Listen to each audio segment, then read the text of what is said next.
I was humiliated by my wife and her family at dinner, but after I found out she was cheating, I exposed her to everyone and reclaimed my life without mercy. The night everything changed wasn't just any night. It was my mother-in-law's birthday dinner, a gathering of smiling faces, expensive wine, and forced laughter. I never liked these events, but I showed up like I always did, out of respect, or maybe just out of habit. I arrived late, not on purpose. Work had run over. The moment I stepped into the dining hall of the fancy restaurant my wife Olivia had booked, I knew something was off. The table was full, every seat occupied, every seat except one, mine. I glanced at Olivia, standing by her mother, laughing at something one of her cousins said. When she finally turned to me, her eyes barely flickered with recognition before she smirked. "Oh, isn't there the right number of seats?" she said, loud enough for everyone to hear. A wave of laughter rippled through the room. Her uncle, some balding guy who always smelled like cheap cigars, slapped the table and wheezed.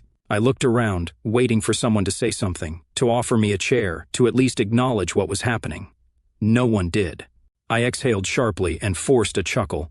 Not because I found it funny, but because I wasn't about to give them the satisfaction of seeing me react. Instead, I pulled out my phone, checked the time, and said evenly, "I guess I'm not part of the family." Then I walked out, not in a rage, not in a dramatic storm, just a quiet, deliberate exit, the kind that leaves people unsettled. And it did. 30 minutes later, I got a text from Olivia. "Where are you?" I ignored it. Then another, "Seriously, come back. That was a joke." I stared at my screen, my jaw clenched so tight it hurt. A joke? Yeah, just like all the other times, like when her sister joked about how I wasn't on their level financially, like when her mother joked about Olivia settling for me, like when Olivia herself joked about how my job wasn't as prestigious as her brother's. It had been 6 years of jokes, and 6 years of me laughing along because I loved her. Not tonight. I drove, no destination in mind, just needing to be anywhere but there. My hands tightened around the wheel as my mind played through all the other times Olivia had brushed me aside, made me feel like an accessory, a background character in her carefully curated life. And then something clicked. I had been blind because I wasn't just an accessory, I was disposable. And I was about to find out exactly how disposable. I drove aimlessly through the city, my fingers gripping the steering wheel tighter than necessary. The streetlights blurred past, and my thoughts churned, replaying every moment of that dinner, the laughter, Olivia's smirk, the way not a single person had even tried to offer me a seat. I wasn't part of the family, that much was clear. My phone vibrated again. "Olivia, don't be dramatic. Come home." Dramatic. That word made something snap inside me. I pulled over into an empty gas station lot, staring at the message. My thumb hovered over the keyboard, but I didn't reply. Instead, I sat there, the glow of the street lamp casting a dull light over the car, my mind racing with everything I had been too blind to see. The night she came home late, the way she started dressing up for girls' nights like she was going on a damn date, the way she pulled away when I touched her. And then there was last Saturday. She had been weird that day, edgy, checking her phone constantly. I had walked into the kitchen just in time to see her tuck it away quickly, her face blank, too blank. I had let it slide then, told myself I was overthinking. Now I wasn't so sure. My chest tightened as a sick feeling crawled up my spine. I needed answers. I started the car, but instead of heading home, I drove to the one place that could tell me the truth, our phone account portal. Olivia never bothered with tech stuff. I handled all the bills, all the passwords. I pulled into a dark parking lot, opened my laptop, and logged in. My heart pounded as I navigated to the call and text history. Her most recent texts weren't to me. They were to a number I didn't recognize, a number she had been texting all day and all night, not just today, but every single day. I swallowed hard, my pulse hammering in my ears. I copied the number, pasted it into a reverse lookup site, and waited. A name popped up, Nathan Carter. I didn't know a Nathan Carter, but Olivia did. My stomach twisted as I scrolled through the history, late-night calls, dozens of messages. And then I saw the worst part, a hotel address. I sat there, staring at the screen, my hands ice cold. My mind screamed at me to stop, to shut the laptop, to pretend I never saw it, but I couldn't. I clicked on the location, my breath shallow. The timestamp was from 2 nights ago, the same night she told me she was at a work event. I gripped the edge of the laptop, my vision blurring with red-hot fury. She had lied, again. And suddenly everything, the missing seat, the humiliation, the jokes, it all made sense. I had been a fool, and I wasn't going to be one any longer.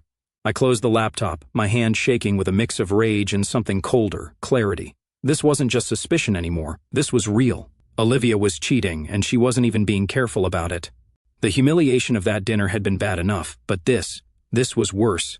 This was her treating me like I was nothing, like I was some blind idiot who would never put the pieces together. I started the car and drove home, my mind spinning with everything I wanted to say, everything I wanted to do. I wasn't about to scream or break things. That would be too easy. No, I wanted her to feel this. I wanted her to see what it was like to be blindsided. When I pulled into the driveway, the house was dark. She was home, of course she was. She had no idea I was onto her. I stepped inside, shutting the door softly behind me. The faint sound of the TV played from the living room. I found her curled up on the couch, scrolling through her phone like she didn't have a care in the world. She looked up, barely reacting. "Oh, you're back." That was it. No apology, no concern, just oh. I stared at her, something inside me tightening. Yeah, didn't feel like sitting through dinner with people who don't give a damn about me. She sighed, tossing her phone onto the couch. "Come on, it was a joke. You really left over that?" I studied her, taking in how easily she dismissed what happened, how little it mattered to her. "It wasn't just that," I said quietly. Something in my tone made her hesitate. "Okay, well, you missed a great dinner, but whatever, you're home now." She ignored the bait. I ignored hers. "Where were you 2 nights ago?" That got her attention. Her posture stiffened, just for a second, before she forced a scoff. "I told you, a work thing. A work thing." I could hear her voice in my head, saying the same excuse when she came home late that night. I remembered the smell of perfume that wasn't hers, the way she avoided my touch, slipping out of her dress before I could even get near her. I leaned against the wall, arms crossed. "Which hotel was the event at?" Her face barely flickered, but I saw it, that split second of panic before she smoothed it over with a fake laugh. "What? Why are you even asking me that?" I tilted my head. "Because I checked our phone bill." The color drained from her face. I pulled out my phone, tapped the screen, and held it up. "Nathan Carter, you've been texting him every day, calling him late at night, and 2 nights ago you were at a hotel with him." Silence. Then she did what she always did. She lied. "This is insane. You're checking my phone records now? Jesus, you sound crazy." I stepped closer, my voice razor sharp. Don't even try to flip this on me. Just tell me the truth." Her lips pressed together, and for a second, I thought she might actually come clean. But then she rolled her eyes. "Oh my God, fine, you want the truth?" She laughed, but it wasn't real, it was sharp, biting. "Yeah, I was at a hotel. Yeah, I was with Nathan. And you know what? I don't even feel bad about it." I went still. She leaned back against the couch, arms crossed, smirking like she had won something. "You've been so boring lately, so predictable. And honestly, Nathan gives me what you can't." That did it. The last piece clicked into place. She never respected me, never cared. I stared at her, not with anger, but with something colder, and I knew exactly what I had to do. A heavy silence settled between us. She expected me to explode, to shout, maybe even beg. But I didn't.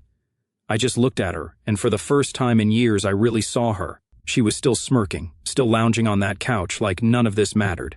Like I was the one making a scene over nothing. I nodded slowly, taking in the weight of her words, the sheer disrespect dripping from every syllable.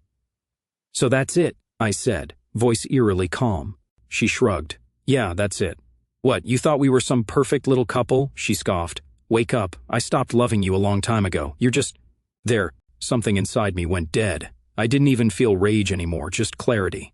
I turned, walking toward our bedroom. Behind me I heard her laugh. "Oh what, you're going to go cry about it?" I didn't answer. I grabbed my duffel bag from the closet, threw in enough clothes to last a week, my passport, my laptop, a few essentials. I wasn't going to waste another second in this house. I was halfway down the stairs when I heard her footsteps behind me. "What the hell are you doing?" I didn't stop. "Leaving." Her laugh was sharp, almost disbelieving. "Oh, please. Where are you going?" I zipped up my bag, grabbed my keys, and finally met her gaze. "Anywhere that isn't here." Something flickered in her eyes then, not regret. She wasn't capable of that. It was annoyance, like she was just now realizing I wasn't going to grovel, that I wasn't going to play her little game. "You're not serious," she scoffed. I slung the bag over my shoulder, dead serious. She crossed her arms, lips curling. "You really think you're going to do better than me?" I almost laughed. That was the thing about people like Olivia. They thought they were the prize, even when they were the problem. I walked past her, straight to the front door. Right as I reached for the handle, she spoke again. "You'll be back." I paused for a fraction of a second, then looked over my shoulder, met her eyes one last time, and said, "Not a chance." And then I walked out. The cold night air hit my face as I stepped onto the porch. It felt like freedom, like the first real breath I had taken in years.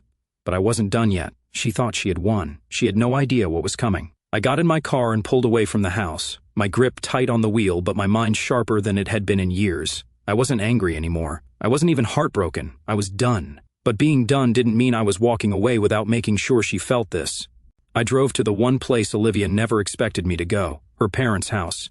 The same people who had laughed at me just hours ago, who had treated me like an outsider at that dinner. They thought they could humiliate me, that I'd just take it. But tonight, I was going to let them see exactly who their daughter really was. I pulled up in their driveway, stepped out, and knocked. A few moments later, the door swung open, and there stood Olivia's father, Robert, gray-haired, always in a stiff collared shirt, always looking at me like I wasn't good enough. He frowned. "What the hell are you doing here?" I smiled, a cold, knowing smile. "I figured you should know what your perfect daughter has been up to." I pushed past him into the house. Olivia's mother, Diane, was sitting on the couch, a glass of wine in hand. She looked up, startled. "Where's Olivia?" I asked casually, like I was asking about the weather. Robert slammed the door shut. "Why do you care?" I pulled out my phone, scrolled to the screenshot I had taken of Olivia's texts to Nathan, and held it up for them to see. Their faces shifted in an instant. Diane sat down, her wine glass trembling, her mouth opening and closing like a fish gasping for air. Robert squinted at the screen, then looked at me. "What is this?" I tilted my head. "Oh, just proof that your daughter's been screwing some guy named Nathan Carter. In case you were wondering why she suddenly started treating me like trash." Diane let out a gasp. That's not possible." I laughed. "Oh, it's very possible. Your daughter's been cheating for months, and you know what? I would have handled this quietly, would have just walked away. But after that little stunt you pulled tonight, that dinner..." I stepped closer, lowering my voice. "You all humiliated me, laughed at me like I was nothing, and the whole time your daughter was the real disgrace." Robert's face turned red. He looked at Diane, then back at me. We had no idea. I pocketed my phone. "Yeah. Maybe next time, don't treat the wrong person like garbage." I turned on my heel and walked out, leaving them standing there, stunned. As I got back in my car, my phone buzzed. A text from Olivia. "What the hell did you just do?" I smirked. "Payback." I didn't respond to Olivia's text. I wanted her to sit with it, let the panic sink in. I could imagine it now. Her phone blowing up with calls from her parents, their perfect image of her shattered. Good. I wasn't done yet. I drove back into the city, straight to a hotel. Not the kind Olivia snuck around in, but a real hotel, one where I could get a room, a stiff drink, and some much-needed silence. As I checked in, I felt something I hadn't in a long time. Control. The second I got to my room, I pulled out my phone again. There was one more call I needed to make. Nathan Carter. I had no idea what kind of guy he was. Maybe he was a scumbag like Olivia, maybe he didn't even know she was married. Either way, he was about to find out. I hit dial. The phone rang twice before he answered, his voice groggy, annoyed. "Hello?" I leaned against the hotel window, looking down at the city lights. "Hey, Nathan, this is Olivia's husband." Silence. Then a sharp breath. "What?" I almost laughed. "Yeah, I figured she didn't tell you." There was a long pause, then his voice hardened. "Listen, man, I don't know what you think." I cut him off. "I know exactly what I think. I've got the texts, the hotel receipts, all of it." Another pause, this one longer. Then, to my surprise, he sighed. "Jesus Christ. She told me you two were separated." That made me pause. I had expected him to deny everything, maybe even throw some attitude my way. But his voice wasn't defensive, it was exhausted. "We're not separated," I said flatly. "At least we weren't before tonight." Another sharp breath on his end. I swear to God I had no idea. I almost believed him. Almost. "You sure about that?" I asked. "Look, man, I don't need to lie to you. If I had known she was still with you, I wouldn't have touched her. I don't mess with married women." I ran a hand down my face. "Well, congratulations. You just did." We sat in silence. Then, in a bitter voice, he said, "She's a piece of work, huh?" I exhaled. "You have no idea." For a few seconds, neither of us spoke. Then he let out a humorless laugh. "So what now? You coming after me?"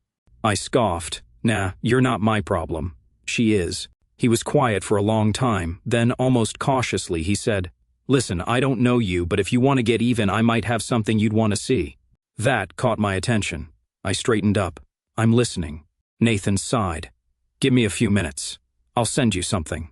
The call ended. I stared at my phone, my pulse quickening. Whatever Nathan had, I had a feeling it was going to make this even worse. And I was ready for it. I paced the hotel room, my mind racing. What the hell was Nathan about to send me? Another confirmation of what I already knew, or was there something even worse lurking in the shadows? My phone buzzed. A message from Nathan. Check your email. Sent you something you should see. I didn't hesitate. I opened my laptop, logged into my email, and there it was. A forwarded thread of messages and attachments. My stomach twisted as I clicked on the first one. It was a screenshot, Olivia's name at the top. Her messages to Nathan were clear as day. He's such a joke. I barely have to try anymore, and he still does whatever I want. Honestly, if he found out, who cares? He's too pathetic to leave. I clenched my fists, but it got worse. Another message, dated a month ago. Nathan, if I get caught, just play dumb. I'll handle it. He's not going to do anything. He never does. I scrolled faster, my pulse hammering. Attached to the last email was a video file. I hesitated, then clicked. The screen flickered to life. The video was shaky, like it had been recorded quickly without much thought, but the audio was clear as day. Olivia's voice, yeah, I'll be home later. No, he won't suspect anything. He's too busy being a good husband or whatever. God, you should see the way he looks at me, like I'm some saint. It's pathetic. Nathan's voice responded, but I barely heard it. My ears were ringing. Then Olivia laughed. Honestly, I don't even know why I'm married to him. Probably just needed a placeholder until someone better came along. I slammed the laptop shut. For a moment, I couldn't move, couldn't breathe. I had known she was a liar, a cheater, a selfish excuse for a human being, but this was another level, a placeholder. Something inside me hardened, turned to ice. I grabbed my phone and typed out a single message to Olivia. Pack your things. You're leaving tomorrow. It took less than a minute for her to reply. Excuse me? I smiled, a sharp, humorless smile. I saw everything, every text, every video, every word you said about me. And guess what? You're right. I won't do anything. I waited a second, then sent the next message. Because you're not worth it. Her typing bubble popped up instantly, then disappeared, then popped up again. I imagined her sitting in our house, panicking, scrambling for a way to manipulate her way out of this. Too late. I turned off my phone, leaned back in the chair, and let out a breath. Tomorrow, she'd come home to the consequences she never saw coming.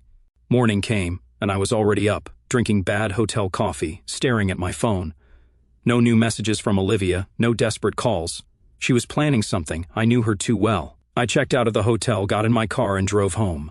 The moment I pulled into the driveway, I saw her car parked where it always was, like nothing had changed. But everything had. I stepped inside, and there she was, standing in the living room, arms crossed, ready for battle. So you think you can just kick me out? She sneered. I shut the door behind me. I don't think. I know. She let out a sharp laugh, shaking her head. You're being ridiculous. You don't get to just throw me out of my house. I smirked. Our house. And actually, yeah, I do. Because I already called the lawyer. That shut her up for a second at least. Her eyes narrowed, calculating. You wouldn't. I pulled my phone from my pocket, scrolled to the email from the lawyer's office and held it up. Filed this morning. Her face twisted with something ugly, anger, desperation, maybe even fear. You're a pathetic little man, you know that? I shrugged. Maybe. But at least I'm not a lying, cheating, backstabbing. I stopped myself. Spare me the dramatics. She rolled her eyes, but her voice wasn't as steady as before. You think you're going to be some big winner in this? You're nothing without me. I laughed. Actually laughed. Olivia, the only thing I'm losing here is dead weight. Her face turned red. She opened her mouth to fire back, but before she could, I walked past her and straight to the hallway closet, pulled out a suitcase. Start packing, I said. I want you out by the end of the day. She scoffed. And where exactly do you think I'm going? I smirked. I don't care. Maybe Nathan's got a spare room. Her expression flickered, just for a second, just enough for me to see it. She hadn't told him. She'd been so sure she could talk her way out of this, keep her double life going. Not anymore. She tried one last time, dropped her arms, softened her voice. Look, we don't have to do this. We can fix things. I raised an eyebrow. You called me pathetic 10 minutes ago. Her lips pressed together. I leaned in, just slightly, lowering my voice. And I meant what I said last night. You're not worth it. Something in her broke then. Her mask slipped. She grabbed the suitcase and yanked it open, her movements sharp, angry. I watched her shove clothes inside, muttering curses under her breath. It didn't matter. She could call me every name in the book. By the end of the day, she'd be gone. She packed like she was trying to break something. Clothes stuffed into the suitcase without folding, drawers slammed shut so hard I thought they'd break every few minutes. She'd throw a glare my way, like she expected me to change my mind. I didn't. I stood in the doorway, arms crossed, watching. I wasn't going to make this easy for her. She wanted to humiliate me, treat me like a fool, make me feel like I was nothing. Now she got to feel what it was like to have no control. When she finished stuffing her things into the suitcase, she yanked the zipper closed and turned to me, lips curled in a sneer. "You'll regret this." I let out a slow breath, tilting my head. "You know what's funny? That's exactly what your family looked like last night, right after I told them everything." Her smirk vanished. "You?" I nodded, stepping closer. "Oh yeah, you should have seen their faces." Mommy and Daddy stunned, like someone smacked them across the face. They couldn't believe their golden girl was nothing but a lying, cheating... "Shut up!" Her hands curled into fists. I smiled, touched a nerve. "You're such a petty little man," she spat. I leaned against the doorframe. "And yet I'm not the one dragging a suitcase out of the house I pay for." Her face twisted in fury, but she didn't have a comeback. She knew I had won. She grabbed her suitcase and stomped toward the door, yanking it open. The moment she stepped outside, I followed, just to watch. The sky was gray, the wind sharp. She looked small standing there, clutching her luggage like a defeated soldier. For the first time in years, I felt light. She turned to me one last time, eyes flashing. "You think you're better than me now?" I didn't even hesitate. I always was. She opened her mouth, then shut it. She had nothing left to say. Without another word, she turned and walked to her car, tossing the suitcase into the trunk. I stood in the doorway, arms crossed, watching as she drove away. The second her car disappeared down the street, I let out a breath I didn't realize I'd been holding. It was over. I stepped back inside, shutting the door behind me. The house was silent, but it didn't feel empty. It felt free. I wasn't broken. I wasn't lost. I was done. And for the first time in years, that felt like the best thing in the world. The silence in the house was different now. It wasn't heavy, wasn't suffocating. It was mine. I walked through the living room, the kitchen, running my fingers along the counters, noticing things I hadn't before. The absence of her perfume in the air. The way the house suddenly felt bigger without her in it. I sat down on the couch, stretching my legs out, and for the first time in years I didn't feel like I had to prove myself. I didn't have to impress, didn't have to chase someone who didn't even respect me. I had won. My phone buzzed. A message from Nathan. She just called me, wanted me to take her in. I told her to go to hell. I smirked, typed back, guess she ran out of options. Nathan replied almost instantly, "She played us both." "Good luck, man. You're better off." Damn right I was. I tossed my phone onto the table, stood up and stretched. The weight in my chest, the anger, the humiliation from last night, it was gone. I was done wasting my time on someone who never deserved me, done second-guessing, done explaining myself to people who never gave a damn about me in the first place. I wasn't broken. I wasn't even sad. I was free. And for the first time in a long time, I was excited to see what came next. I stood in the middle of the living room, letting the silence sink in. Not the kind of silence that came from tension, from walking on eggshells, from waiting for another argument to start. No, this was different. It was clean. It was mine. I poured myself a drink. Something I never really did before because Olivia hated when I drank at home. Bad habit, she used to say, like she had any room to judge. I raised the glass to no one in particular and took a slow sip, letting the burn settle in my chest. Then, for the first time since this whole mess started, I laughed. Not bitterly, not out of frustration, just laughed. Because she thought she could break me, thought she could treat me like a backup plan, a placeholder, a joke. And now she was the one with nowhere to go. She had burned every bridge, lied to everyone, humiliated me in front of her family, only for them to turn on her the second they learned the truth. She thought she was untouchable. Turns out she was just replaceable. I finished my drink, set the glass down and grabbed my keys. I wasn't going to sit around in this house dwelling on the past. I wasn't going to spend another second thinking about her. I had wasted enough time on Olivia. It was time to start living for me. I stepped outside, inhaling the crisp evening air. The sky was painted with streaks of orange and pink, like the universe was closing one chapter and opening another just for me. I locked the door behind me, smiled to myself, and walked away without looking back. The city buzzed around me, its pulse syncing with the newfound rhythm in my chest. I slid into my car, the engine's low hum a quiet promise of motion, of distance from the wreckage I'd left behind. Olivia was gone, not just from the house, but from the corners of my mind where she'd lingered like a stubborn stain. Her betrayal, her smirk, the way she'd orchestrated that humiliating dinner. It all felt like someone else's story now. I wasn't the man who'd stood in that restaurant swallowing her family's laughter. I was someone new, forged in the fire of her deceit and tempered by my own resolve. I drove downtown, no destination in mind, just craving the anonymity of crowded streets. The neon signs flickered, bars spilled laughter onto the sidewalks, and for the first time in years, I felt unburdened. I parked near a dive bar I hadn't visited since my college days, its faded sign barely legible under the streetlights. Inside, the air smelled of stale beer and nostalgia. I ordered a whiskey, neat, and sat at the counter, watching the bartender wipe glasses with a practiced indifference. My phone buzzed. Another text from Olivia. "You told my parents? You're disgusting." I smirked, deleted it, and blocked her number. She didn't get to rewrite this ending. The whiskey burned, grounding me. I thought about Nathan's email, the video of Olivia laughing at my expense, calling me a placeholder. That word had cut deep, but now it was just evidence. Another brick in the wall I'd built to keep her out. I'd forwarded everything to my lawyer, Claire, a woman who spoke in clipped sentences and had a knack for turning chaos into court-ready files. She'd called earlier, her voice calm but sharp. "This is a slam dunk. Prenup's ironclad. Infidelity clause kicks in. She gets nothing. I didn't need the money or the house to feel like I'd won. I just needed Olivia to lose something she valued, her image, her control, her family's blind adoration. And she had." A guy at the bar, mid-40s, graying beard, raised his glass toward me. "Rough night?" he asked, his voice gravelly but kind. I shook my head, a half-smile tugging at my lips. "Nah. Best one in a while." He chuckled, not pressing, and turned back to his drink. I liked that. No pity, no questions. Just two strangers sharing a moment in a world that didn't owe either of us an explanation. I left the bar an hour later, the whiskey warming my veins, and walked the streets, letting the city's noise fill the spaces Olivia used to occupy.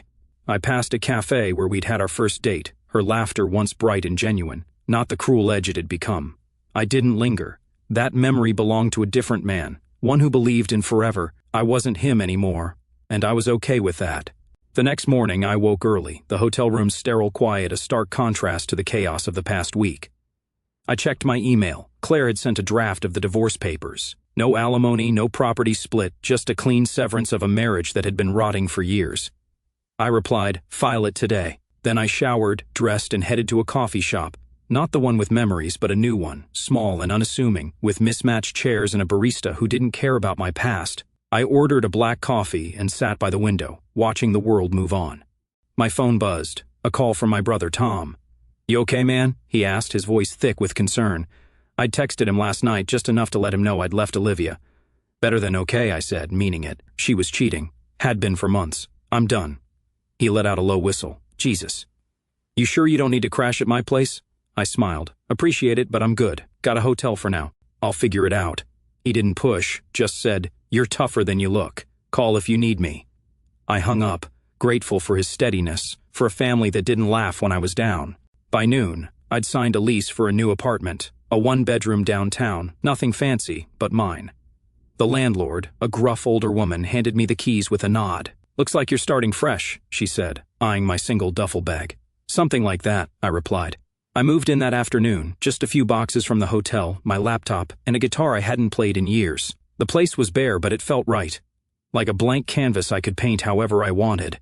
I spent the evening unpacking, the guitar propped against the wall catching my eye. I picked it up, strummed a few chords, the sound raw and unsteady but honest. I hadn't played since Olivia complained it was too loud for her Zoom calls. Now I played for myself, letting the notes fill the empty space.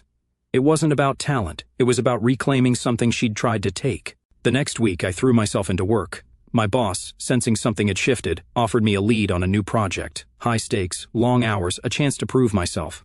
I took it without hesitation. The office became a refuge, a place where I wasn't defined by Olivia's betrayal but by my ability to deliver. My team noticed the change, sharper focus, no more distracted glances at my phone. One coworker, Jess, a no-nonsense woman who'd always kept things professional, pulled me aside after a meeting. "You seem different," she said, not prying, just observing. "Good different?" I asked, half smiling. She nodded. "Like you're not carrying the world anymore." I didn't explain, just said something like that. Claire called midweek with an update. Olivia had been served the divorce papers.